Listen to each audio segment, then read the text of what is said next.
The badge on my chest was supposed to mean justice, but nothing prepared me for the night I had to point my handcuffs at the people who raised me. My name is Daniel Carter. For 12 years, I've worn the uniform of a police officer in Raleigh, North Carolina. I've made hundreds of arrests, some easy, some dangerous, all difficult in their own ways. But I used to believe my life outside of work was safe, stable, and separate from the chaos I encountered on the streets. My parents, Richard and Linda, still lived in the same modest brick house where I grew up. It was a kind of neighborhood where people waved from porches and everyone knew the name of your dog. Every Sunday, we had dinner at their place. Mom would roast chicken, Dad would pour iced tea, and we'd argue about football scores. My younger sister, Emily, often dropped by too. She was a family wild card, always between jobs, always trying some new hustle, but she was still my little sister, and we all did what we could to keep her afloat. To outsiders, we probably looked like the picture of middle-class contentment. A tight-knit family with a son serving the community, parents nearing retirement, and a daughter who just needed time to find herself. But stability is sometimes just paint over rot. It started with small things I tried to ignore. Dad asking to borrow cash more often, claiming the pension checks were running late. Mom insisting she was fine but refilling her wine glass twice before dinner was even served. Emily calling me at odd hours, begging for help covering rent or hinting that she had new friends who could get her back on her feet. I brushed it all aside. Every family has problems, right? I thought my job was to protect them from the world, not from themselves. Then came the night that forced me to face the truth. The people I loved most were tangled in something darker than I could have imagined. It was a Tuesday evening in late fall, the air sharp with the smell of wood smoke. I was halfway through my patrol shift when the radio crackled about a disturbance call. Neighbors reporting shouting, glass breaking, possible domestic incident. The dispatcher read out the address. I nearly dropped the radio. It was my parents' house. For a long second, I couldn't breathe. Surely it was a mistake. Maybe I misheard. But the address came through again, clear as day. My partner glanced at me. Carter, you okay? I nodded stiffly, adrenaline already rushing. That's my folks' place. We sped across town, my mind a blur of worst-case scenarios. Was Dad hurt? Was Mom in danger? Had Emily gotten into another fight? When we pulled up, the porch light was on, but the windows glowed strangely dim. Shards of glass glittered on the front lawn. The sound of shouting filtered through the walls. And in that moment, I felt the line between officer and son tear down the middle. What I walked into that night would change everything I thought I knew about my family, and force me into the hardest arrest of my career. The engine of the cruiser idled in my chest as we eased into the cul-de-sac. Everything police training tells you about compartmentalizing crashed against the sound of my name being whispered through the radio. Unit 14, we have reports of a possible *P*NS complaint at 279 Maple. Caller states male yelling, glass break. I replayed the route in my head, turn left on Elm, right on Maple, and kept my hands steady on the wheel, even though they felt like they belonged to someone else. My partner, Torres, didn't pry. He could read the change in me without a question. He was the kind of cop who understood boundaries. You want me to take lead? He asked softly. No, I said, and it came out shorter than I wanted. I'll go in. You cover the perimeter. Adrenaline did the same useful thing it's always done. It narrowed my world to the immediate. Approach. Clear. Contain. But there was another current under that training, a knot of terror that pulsed with every house we passed. My parents' bungalow had always seemed small and safe. In my mind, it had always been the kind of place where the worst things were burnt toast and a clogged gutter. Never a radio call that included the words, shouting, and possible *P*N. The porch light flickered. Neighbors gathered in the glow, men with coffee on their breath and women wrapped in bathrobes, faces pale and sharp with the habit of gossip. Mrs. Abernathy, who lived next door and baked pies for community bake sales, clutched her cardigan as if it were an altar cloth. She saw me first and reached for my sleeve. Daniel, she whispered like it was profanity. Oh, Daniel. It's been going on for weeks. They fight. He's been bringing people in at night. Cars stop. He takes cash out of his wallet like he's ashamed of it. My husband keeps saying to call the police, but it's okay, I said, but it wasn't. It wasn't okay at all. We ducked into the foyer. The front door had been cracked open and a jagged slit of glass finished the job. My stomach bottomed out on the shards. There was furniture overturned in the living room and a trail of something dark that might have been blood marking the hardwood. I tasted copper in the air, not yet strong enough to be conclusive, but enough to make the hairs on my forearms stand up. A woman from across the street, Pam, the one who walked her golden retriever at dawn, pointed at the kitchen window. I saw a kid run out. I thought it was a sled. No, a kid in a hoodie. He ran right that way. She gestured toward the alley. There's a car with the trunk open. They were packing up. Seemed like they were in a hurry. Torres moved with a kind of composed efficiency that had saved lives. He ensured the dog was secured, radioed for backup, called dispatch for ambulance and fire. I took a breath and forced myself to think like an officer. Secure the scene. Check for victims. Interview witnesses. Record everything. And then I saw the kitchen table. It was strewn with unpaid bills, crumpled receipts, and a familiar stack of bingo coupons. My mother's little joyous ritual on Sunday afternoons. But between the coupons and a half-finished crossword lay a small neat pile of white envelopes, each stamped with a local bank's return notice and bearing handwritten notes. Loan paid, partial, cash, withdrawn. Several of them had names I recognized. Old friends of my father's, people who sometimes played cards with him. A detail that, to anyone else, might mean little. To me, it screamed. It was a ledger, but not in ink, in paper and shame. Pretty brazen, Torres said under his breath. Looks professional. Professional. The word ricocheted in my skull. The thought that my father's life had somehow intersected with a professional operation, money moving hands obligingly in the night, twisted and folded my stomach into shapes I didn't like. Detective Vaughn will want to see this, Dan, Torres said, but his voice was careful now. He had catalogued a dozen domestic calls where pride and resources had complicated the simplest truth.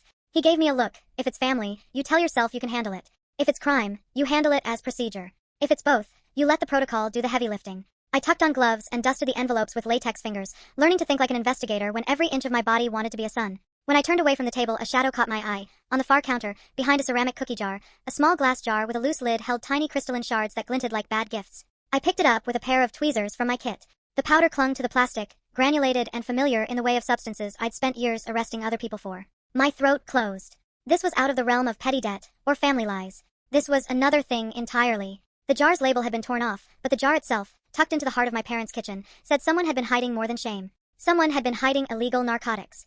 How long has this been here? I asked, keeping my voice steady. My mother stumbled into the kitchen then, disheveled, hair in a loose knot, pajamas stained faintly around the pouch where she always kept her phone. She wore her grief like a veil, red eyes, pale skin, but the way she looked at me was furious, then bereft. Daniel, she said, almost a plea. I called you. I told you to come before you. Her voice broke. You can't, this is private. Mom, I said, son's voice, officer's voice both. Who else knows about this? She opened her mouth, closed it again. No one. Maybe Emily. I swallowed. Emily's name sounded hollow in the room, like a missing tooth. Is she involved? She's been around people. I thought she was just trying to make money, Mom said, an attempt at justification that was as transparent as glass. She's vulnerable, Daniel. Please don't shame her. I wanted to wrap her in my arms and promise protection from the world and from the law. Instead, I mirrored the badge with steel. Procedure. Evidence. Lives and safety. The ledger that always flips in my head when I'm on duty. Footsteps pounded at the back door. Torres' voice announced backup. In the hallway, a uniformed officer radioed that a male had left the property and a vehicle had sped into the alley. 2 suspects, possible Middle East license plate, he called. Might be local, might not. As I moved to secure the exterior, Mrs. Abernathy grabbed my sleeve so hard it hurt. You can't do this, she whispered. You're his boy. I'm a cop, I said, and though my voice was thin, it had weight. For the first time that night, I felt the 2 lives in my chest come together like tectonic plates. They didn't fuse cleanly. Outside, the night smelled of smoke and wet asphalt. My police training mapped out my options, and my instincts told me who I might pursue. The neighbor who'd seen the car pointed me down the alley, and Torres was already half sprinting. We were professionals in motion, a soft radio crackle, the panicked bark of a K9 unit, the distant whoosh of lights as patrol cars converged. We cornered the vehicle behind the recycling center, doors swinging, flashlights shaving slices across the street. The driver bolted, a young man in a hoodie, and the passenger, the kid Mrs. Pam had seen, tried to squeeze between a fence and the dumpster. They were caught in a tangle of arms and nylon. Within a minute, we had cuffs on both. The hoodie's hands were shaking so badly he could barely form the words. During the ride back, I sat with my cuffs and looked at the driver, maybe 20, glazed eyes like someone already hollowed out by the nights. He kept repeating, I didn't mean to, he said, pay or else. He sounded like every kid I'd arrested for someone else's crime, frightened, coerced, expendable. The back seat of the cruiser felt suddenly confessional. He said, between ragged breaths, Mr. Harper, he called me. Said if I took it now, he'd fix my mom's rent. Said no questions. I thought it was easy. Didn't know. He pointed a trembling finger at the bag in the back, where we'd found a scale, small baggies, clean lines that told of dealing rather than using. When we drove back to the bungalow, the thing that cut me the most was watching the officers process my parents' home like a crime scene while my mother sat at the table and wept. She was a portrait of devastation and of indignant hurt, the 2 faces that come when the world gets pried open. Neighbors craned at their porches. My father, when they found him, was in a pale, rigid silence in the back bedroom. Pockets of his jacket had been turned inside out, a blunt instrument on the floor.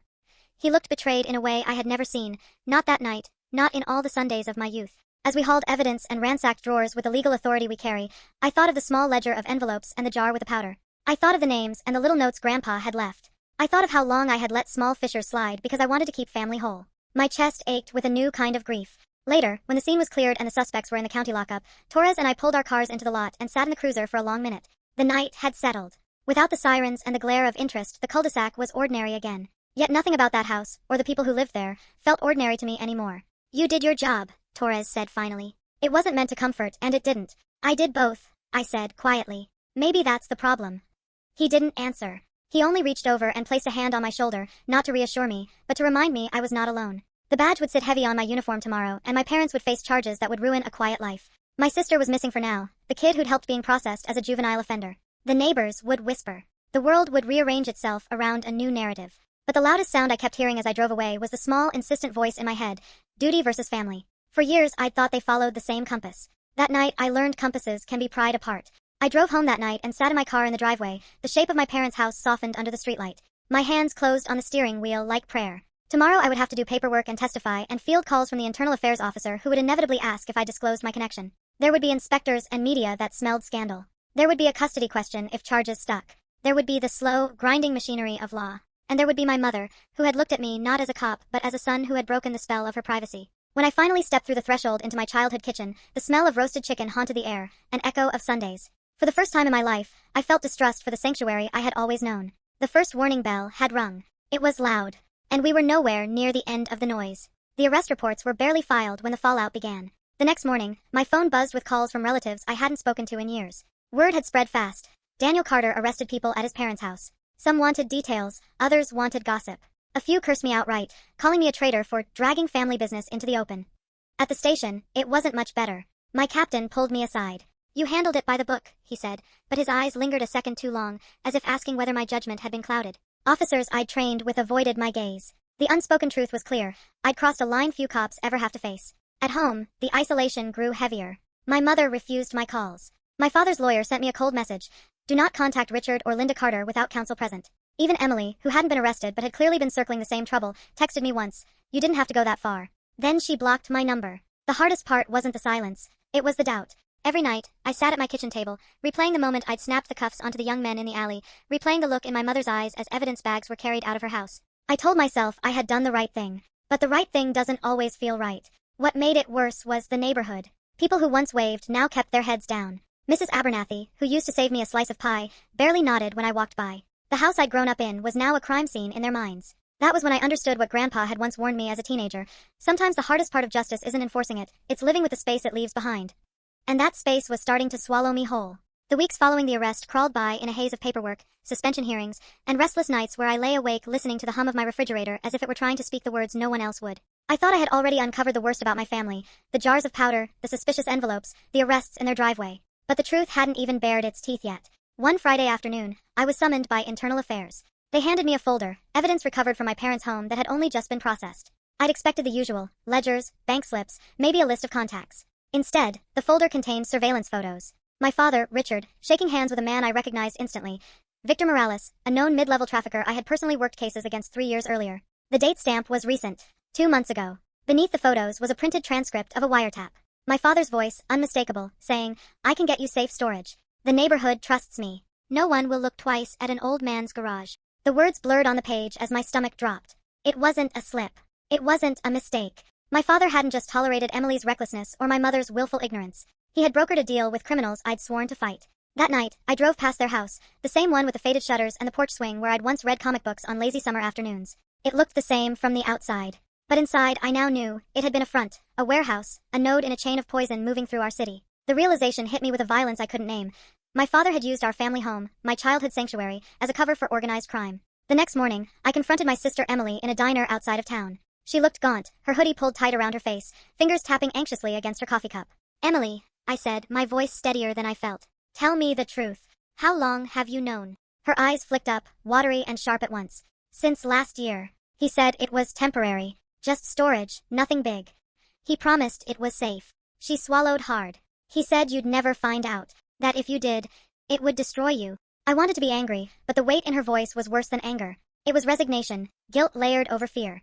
"He made me deliver things sometimes," she whispered. "Small bags." He said it was just money. I didn't want to believe otherwise. She paused, twisting her hands. "But when I saw the powder, I knew. And I couldn't stop." The diner's clatter faded. It was just her and me, the words between us forming the kind of canyon no sibling bond can easily cross. That was the big revelation. Not just that my father had betrayed everything I stood for, but that my sister had been pulled in too, tangled in his schemes until she couldn't see daylight. When I left the diner, I didn't feel like a cop or a son. I felt like a man standing on the edge of a cliff, knowing the ground behind him was gone and the air in front of him might never catch him. But there was no turning back now. Because once you learn the truth, you can't unknow it.